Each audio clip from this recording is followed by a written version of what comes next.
എനിക്ക് ഈ വണ്ടി എന്ത് പറ്റിയത്? സ്റ്റാർട്ടിങ് കംപ്ലൈൻറ്റാ. Starting trouble. ആ ഇതെന്താ കംപ്ലൈൻറ്റ്? ഇതൊന്നും നോക്കിയാലോ. ആ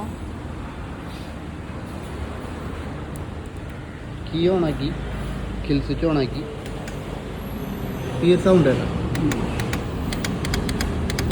ടിക്ക് ടിക്ക് സൗണ്ട് എന്താണെന്നുള്ളതൊന്ന് കാണിച്ചു കൊടുക്കാം. ആ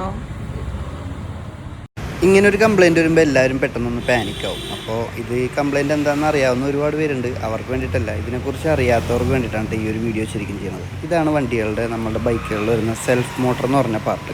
അപ്പോൾ ഈ ഒരു സൗണ്ടിന് കാരണം സെൽഫിൻ്റെ റിലേ കൊണ്ട് വരാം, അതേപോലെ ബാറ്ററി ഇത്തിരി ലോ ആണെങ്കിൽ വരാം. ഇപ്പോൾ ഈ വണ്ടിയിൽ സംഭവിച്ചെന്താണെന്നാണ് നിങ്ങളെ കാണിച്ചു തരാൻ പോണത്. അപ്പോൾ ഇനി വേറെ കംപ്ലയിൻറ്റുകൾ വരുമ്പോൾ നമ്മൾ വേറെ വീഡിയോസ് ചെയ്യുന്നതായിരിക്കും.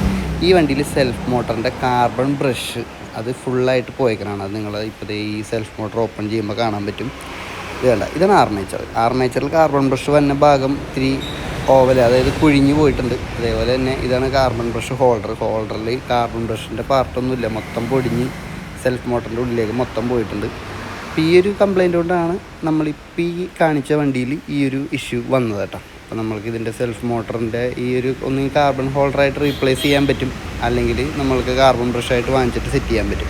അപ്പോൾ ഇതുപോലുള്ള വീഡിയോസൊക്കെ കാണാനായിട്ട് മറക്കാതെ നമ്മുടെ പേജ് ഒന്ന് ഫോളോ ചെയ്തിടാം. ഇതുപോലുള്ള വീഡിയോസ് ഇനിയും ചെയ്യാൻ ആഗ്രഹമുണ്ട്. അപ്പോൾ നിങ്ങളുടെ വിലയേറിയ സപ്പോർട്ടാണ് നമ്മളുടെ ഈ തിരക്കിൻ്റെ ഇടയിൽ നമ്മൾക്ക് ഇതുപോലുള്ള വീഡിയോസൊക്കെ എടുത്ത് പേജിൽ പോസ്റ്റ് ചെയ്യാനായിട്ടുള്ളൊരു പ്രചോദനം. അടുത്തൊരു നല്ല വീഡിയോ ആയിട്ട് വീണ്ടും കാണാം. Stay tuned.